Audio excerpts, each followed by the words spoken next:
Rabbi li sadri wa yassir li amri wahlul 'uqdatam min lisani yafqahu qawli. Rabbana iftah bainana wa baina qaumina bil haqqi wa anta khairul fatihin. Amma yang kami muliakan, yang kami hormati para kiai, para bunyai, bapak dan ibu-ibu sekalian yang berbahagia. Saya cerita saja bapak dan ibu-ibu sekalian. Dulu ketika, mohon maaf, ekonomi saya ini pas-pasan sulit, itu saya melaksanakan umroh biasanya. Ya yang saya pelajari adalah Mafatihul Arzaq. Terus saya mempelajari itu dan saya terangkan itu bapak dan ibu sekali. Kemudian alhamdulillah banyak nanti saya cerita. Pertama, ketika saya ini menjadi guru SMA negeri, saya pernah menjadi guru SMA negeri di Lamongan.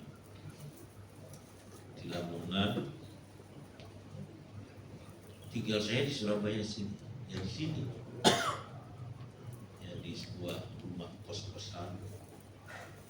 Pulang pergi, berangkat habis sholat subuh, pulang malam.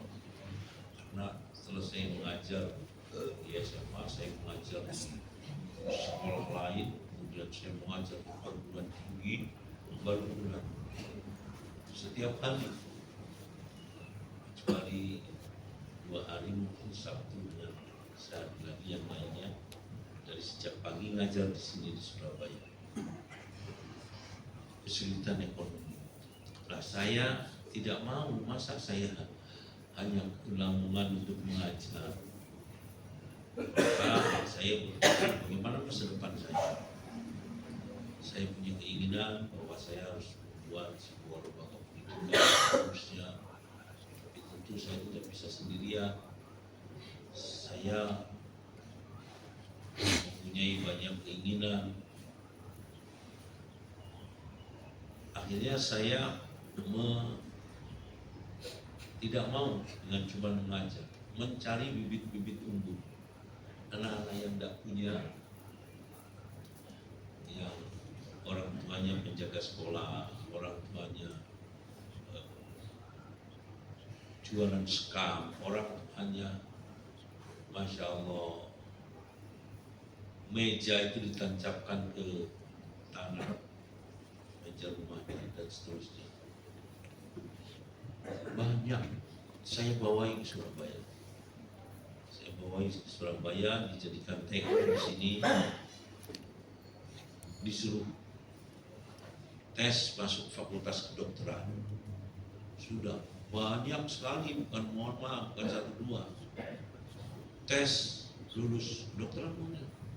Saya selalu mengatakan bahwa kuliah itu tidak ada biayanya itu makan itu. Nah, kalau kita sudah bisa makan ya sudah. Makan bukan kecil aja. Tes lulus, saya beri pekerjaan, kemudian saya kuliahkan. Akhirnya jadi dokter semua, dokter. Kemudian setelah jadi dokter, bapak dan ibu sekalian, saya mulai menghitankan anak saya. Anak saya Mas Baran mulai dihitankan ini. Nah, sampai terus akhirnya mulai kita punya yang dari pesantrennya, belum punya pacar, masih jauh sebelumnya. Kemudian kita membuat di Surabaya ini. Ketika menghitamkan anak saya mengundang mereka, mengundang anak-anak yang sudah jadi dokter menyebar sana sini. Nah, Bapak dan saudara-saudara sekalian, tidak ada yang datang. Hari raya juga tidak ada yang datang. Tinggalnya di sini, saat kuliah tinggalnya di sini. Hidupnya ya dari saya, hidupnya dari mengajar di tempat saya, dan seterusnya. Dari Lamongan ya, dari Lamongannya saya bawa. Saya minta kepada orang tuanya, saya sekolahkan, saya teskan, ya, Bapak dan saudara sekalian. Saya berpikir, apa begini nasibnya orang menolong orang lain, berbuat baik kepada orang lain, kemudian mendapatkan respon yang semacam ini. Ini Bapak dan Ibu sekalian. Akhirnya saya menemui seorang kiai yang kemudian akhirnya adiknya jadi besan saya, Kiai Maksum, seorang mubaligh yang menyenangkan kalau tabligh tapi berisi, berilmu. Kiai Maksum saya mintai, saya datangi, saya soani. Usia saya saat itu yang 40-an mungkin. Kurang dari 40. Saya sampaikan, Kiai kuloni saya ini begini menolong orang sekolahkan. Tapi responnya setelah ditolong kok begitu. Kenapa nih Kiai? Apa yang salah dari saya? Jawabannya Kiainya, Luna Gus, mengingat pada saya Gus ya, walaupun tidak tahu kalau dia tidak tahu anak saya anak Kiai, tidak tahu. Lu Gus, nopo kasih ngertosan ini. Gus, apa baru tahu sekarang? Apa baru tahu sekarang? Al-Quran nih, samun wicanten mekak. Al-Qurannya sudah mengatakan demikian. Wa qalilum min ibadiyasy syakur. Sedikit sekali dari hamba-hambaku yang bisa bersyukur itu. Panjenengan kalau menolong orang, jangan pernah berharap balasan dari orang yang ditolong. Kecil sekali balasannya akan diberikan oleh orang yang sampean tolong. Tetapi biarlah cukup dengan balasan dari Allah.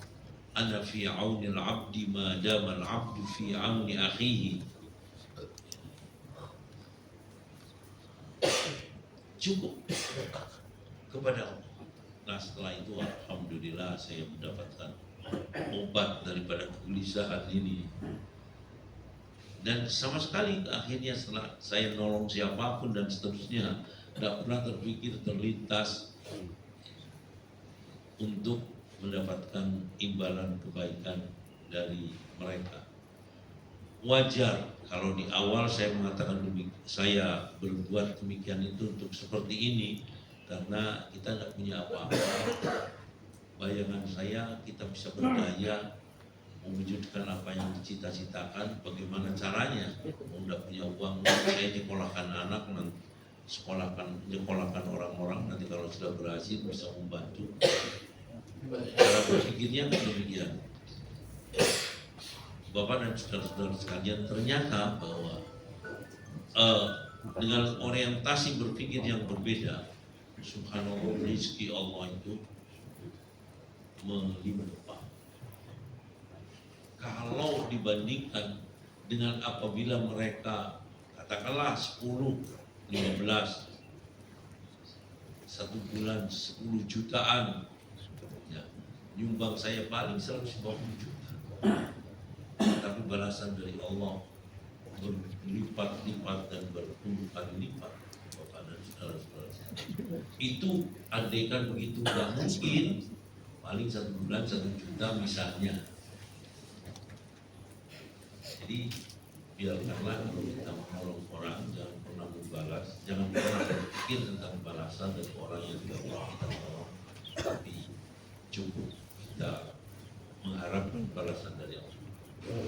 Ini Bapak dan Ibu sekalian, saya teringat sebuah kisah pertemuan antara Abdurrahman bin Auf, seorang muhajir yang minal muhajirin ketika berhijrah ke Madinah, beliau tidak membawa apa-apa. Oleh Allah, oleh Nabi, muhajirin ini dipasang-pasangkan dengan sahabat Ansor yang ada di Madinah. Biasa. Nah, Abdurrahman bin Auf ini dipasangkan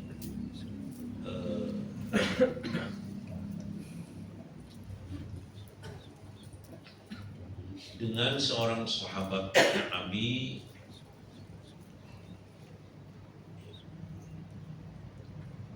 yang bersangkutan kepada Abdurrahman bin Auf menawarkan, saya punya 2000 hektar pohon kurma, ambil yang 1000 untuk sampai saya yang 1000. Saya punya 2000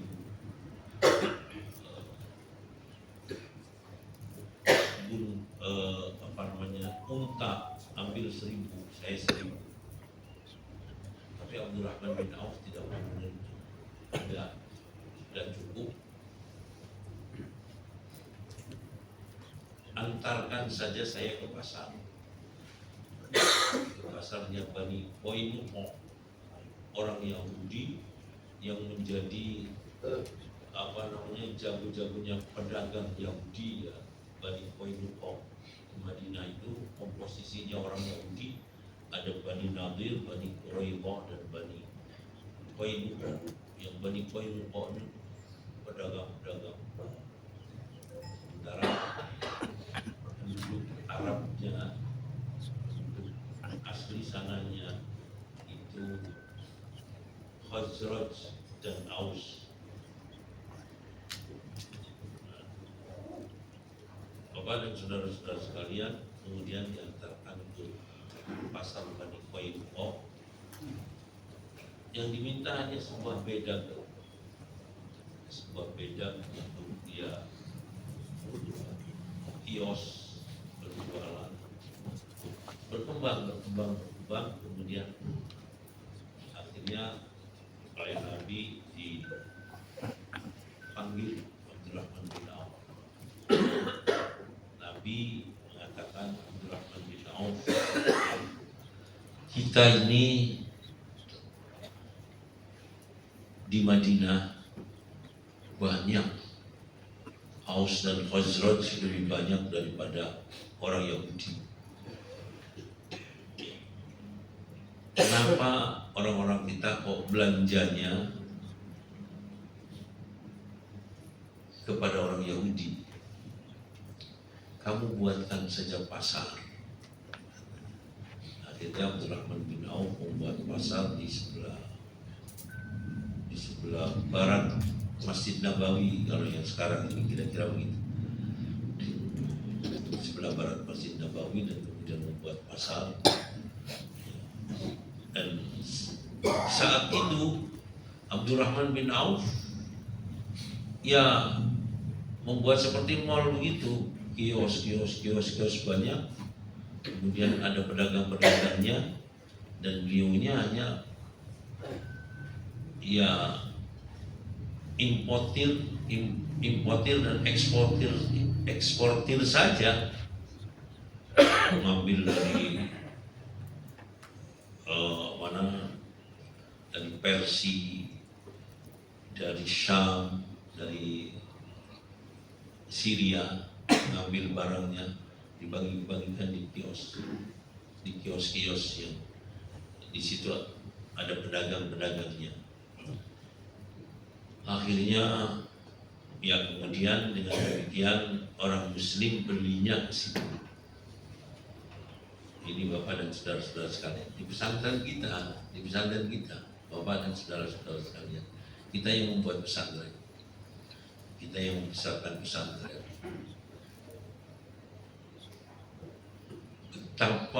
Betapa mohon maaf Bapak dan saudara-saudara sekalian, kita yang menjadikan, tetapi kemudian jajannya di luar. Sementara jajan di luar itu tentang bersih dan najisnya itu tidak dipertanggungjawabkan, dan itu adalah sesuatu yang sangat besar sekali. Nah, itu Nabi pernah melakukan yang semacam itu. Akhirnya berkembang Abdurrahman bin Auf ini menjadi orang kaya raya di Madinah, padahal tidak membawa apa-apa dari Mekah. Kemudian bertemu dengan yang menolong tadi, namanya Sa'ad. Ya. Ya. Dalam pertemuan itu Sa'ad mengatakan, Abdurrahman bin Auf, kamu hari ini orang yang terkaya di Madinah. Tapi dengan kerendahan hati Abdurrahman bin Auf menjawab, iya, tapi kan berkat pertolongan sampai Anda, karena sampai Anda mungkin saya bisa begini. Kemudian respon ulang dari Sa'ad, saya melihat segala sesuatu yang kamu pegang menjadi emas. Nah, ini Bapak dan Saudara, saya melihat segala sesuatu yang kamu pegang menjadi emas. Artinya Bapak dan saudara-saudara sekalian, semua apa saja yang ditangani oleh Abdurrahman bin Auf berhasil, maksudnya begitu. Ini kenapa? Ya karena mempunyai mempunyai keberadaan, katakanlah badan yang wangi begitu, mempunyai keberadaan yang baik. Oleh karena itu, Bapak dan saudara-saudara sekalian, saya mempelajari tentang Mafatihul Arza. Semua kita sudah tahu semua, tapi kan kalau tidak disampaikan hal yang semacam ini, Bapak dan Ibu-ibu sekalian, kita tidak tersadarkan. Tapi kita semua, panjenengan semua sudah tahu. Berangkat dari bainama ana na'im utitu mafatihah kunuzil ardi wa wudi'at alayya.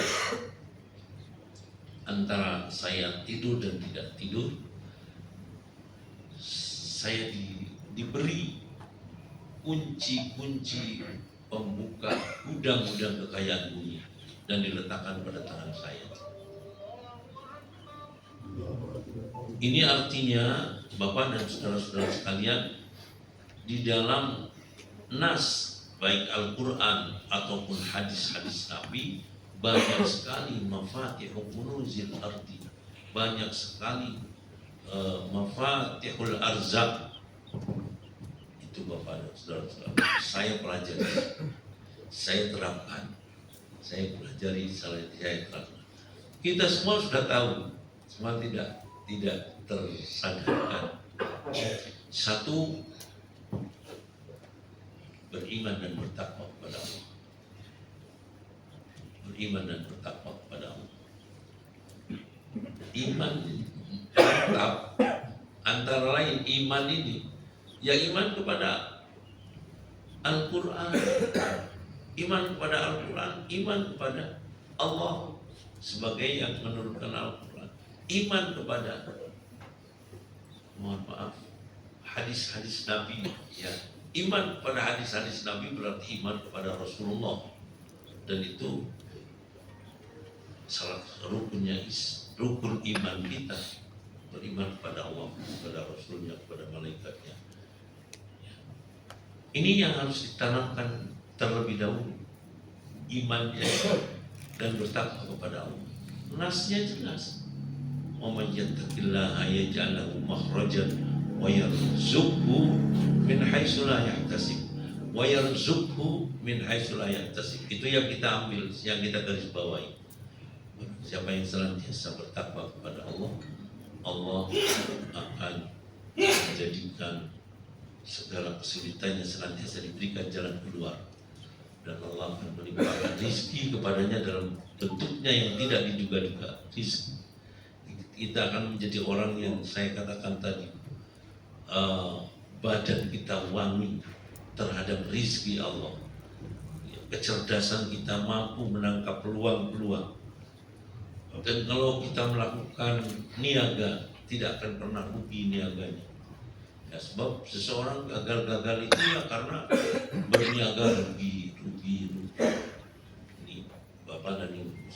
Tetapi ketika mafatihul arzaq ini kita ketahui dan kita yakini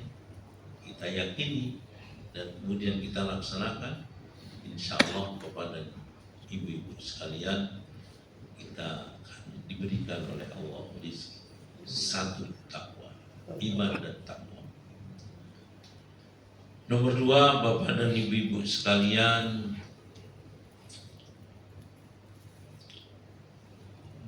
banyak baca istighfar. Jadi zikirnya istighfar. Man aktsara minal istighfari ja'alallahu min kulli hammin faraja wa min kulli dhaiqin makhraja warzaqahu min haitsu la yahtasib. Yang kita garis bawahi warzaqahu min haitsu la yahtasib, karena mafatihul arzaq. Orang siapa yang banyak baca istighfar,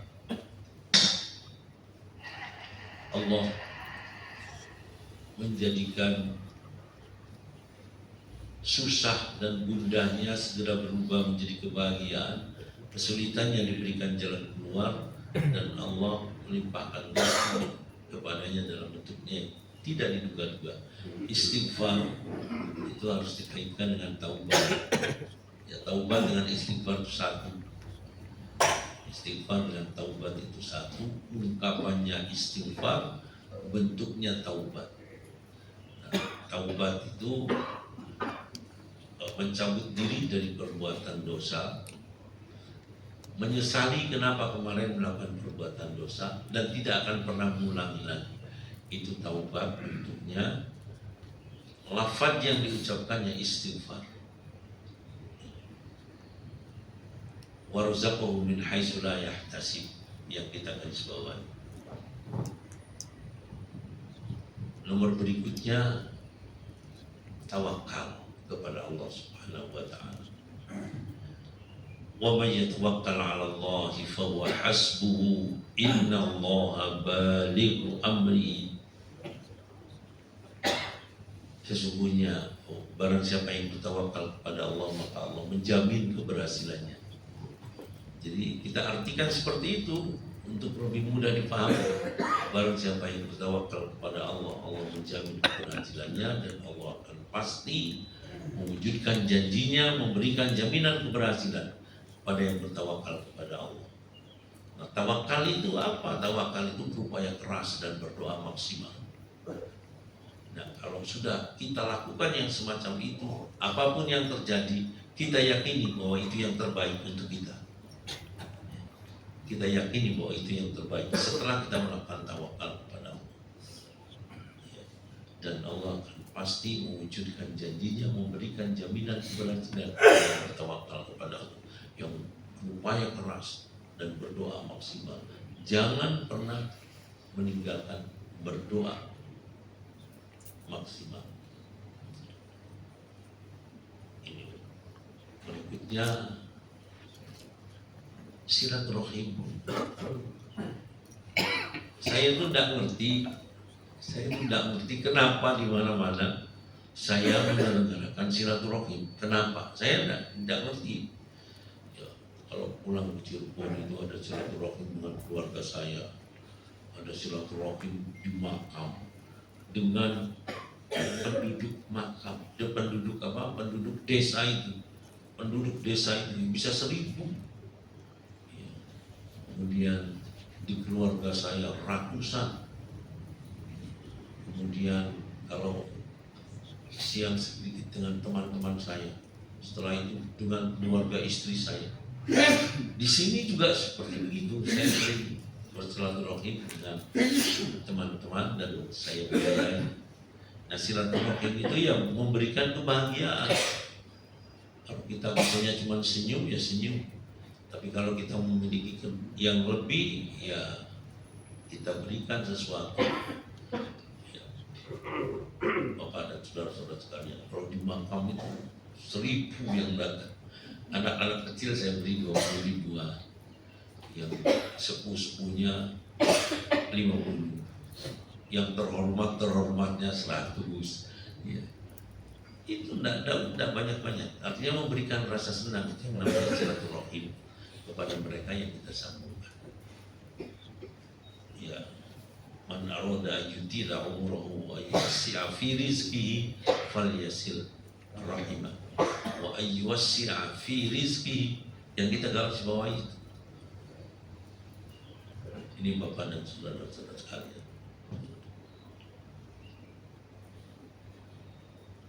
Jadi beriman dan bertakwa kepada Allah, bertaubat dan istighfar, kemudian bertawakal kepada Allah, berupaya keras, berdoa maksimal, apapun yang terjadi kita terima dengan senang hati, maka kita akan menjadi orang yang banyak rezekinya.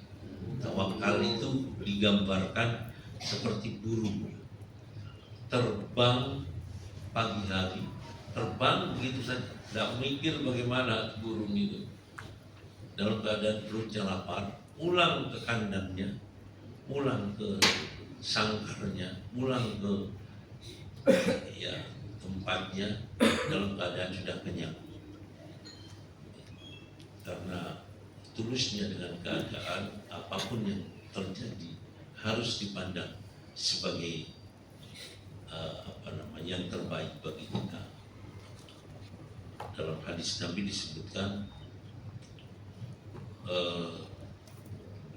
bahwa orang, segala sesuatu yang menimpa kepada orang mukmin, la yaqdillahu li mu'minin qada'an illa ayyakuna khairan lahu. Allah tidak memberikan qada kepada seorang mukmin kecuali bahwa itu adalah yang lebih baik untuknya.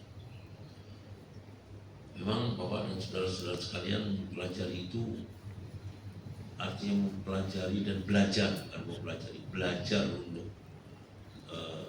menerima qada. Itu ketika bertentangan dengan keinginan itu berat, seperti beratnya kita ditinggal tunangan, beratnya luar biasa. Tapi kalau kita orang mukmin, la yaqdillahu lil mu'minin qada'an illa yakuna khairan lahu.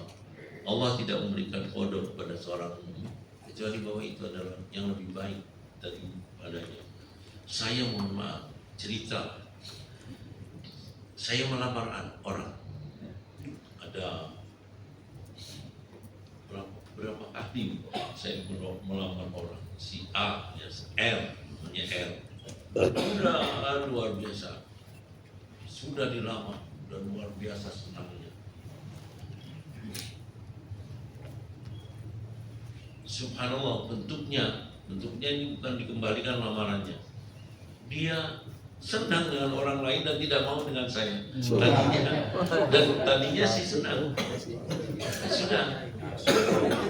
Anehnya, saya membawa ibu saya ke rumahnya beliau, untuk mengenalkan dengan mbahnya dan lain sebagainya, mengenalkan ibu saya. Bapak dan saudara-saudara sekalian, ibu saya mengatakan kepada saya, "Nah, bagaimana kalau tidak usah dengan dia?" Ya tidak apa Bu, kalau panjenengan yang menyuruh, tapi apa yang tidak kasihan kalau ditinggal. Nah, ibu saya mengatakan,